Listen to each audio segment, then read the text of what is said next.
संध्या का समय था। जंगल में एक साधारण लेकिन गहरे भक्त गोपाल भगवान राम का ध्यान लगा रहा था।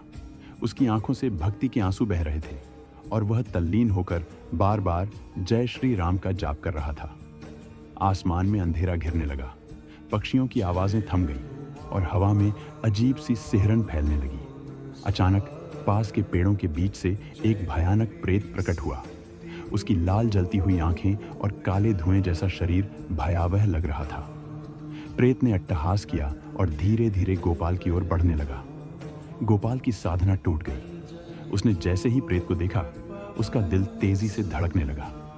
लेकिन उसने डरने के बजाय अपनी माला और कसकर पकड़ ली और जोर जोर से राम राम का जाप करने लगा। प्रेत ने अपनी लंबी नुकीली उंगलियों से गोपाल की ओर बढ़कर उसे डराने की कोशिश की। प्रेत बोला, तेरा राम नाम तुझे नहीं बचा पाएगा। मैं तुझे मारकर तेरी आत्मा को कष्ट दूंगा। गोपाल ने आंखें बंद कर लीं और पूरी श्रद्धा से हनुमान जी का स्मरण किया। जय हनुमान, संकट मोचन, मेरी रक्षा करो।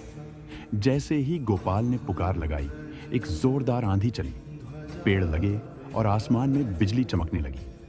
प्रेत ने भयभीत होकर इधर उधर देखा। तभी अचानक आकाश से तेजस्वी प्रकाश उतरा और हनुमान जी का दिव्य रूप प्रकट हुआ। उनकी आंखों में क्रोध की ज्वाला थी और हाथ में गदा चमक रही थी। हनुमान जी ने गरजते हुए कहा, मेरे भक्त को डराने की हिम्मत कैसे हुई? दुष्ट, राम नाम की महिमा के आगे तेरा अस्तित्व भी नहीं टिक सकता। हनुमान जी ने बिना समय गंवाए अपनी गदा से एक ही प्रहार किया। प्रेत चीखते हुए भस्म हो गया और वातावरण एकदम शांत हो गया। गोपाल ने जैसे ही आंखें खोली, उनके सामने हनुमान जी खड़े थे। गोपाल ने रोते हुए हनुमान जी के चरण पकड़ लिए। प्रभु, आपने मेरी रक्षा की, मैं जीवन भर आपका आभारी रहूंगा। हनुमान जी ने उसे उठाकर प्रेम पूर्वक आशीर्वाद दिया। जो भी सच्चे मन से राम नाम का जाप करेगा, उसकी रक्षा के लिए मैं सदा तैयार रहूंगा। भय मत करो, भक्ति के मार्ग पर अडिग रहो। इसके बाद हनुमान जी अंतर्धान हो गए और गोपाल ने और भी गहरे भाव से राम भक्ति में लीन होकर अपना जीवन ईश्वर के चरणों में समर्पित कर दिया।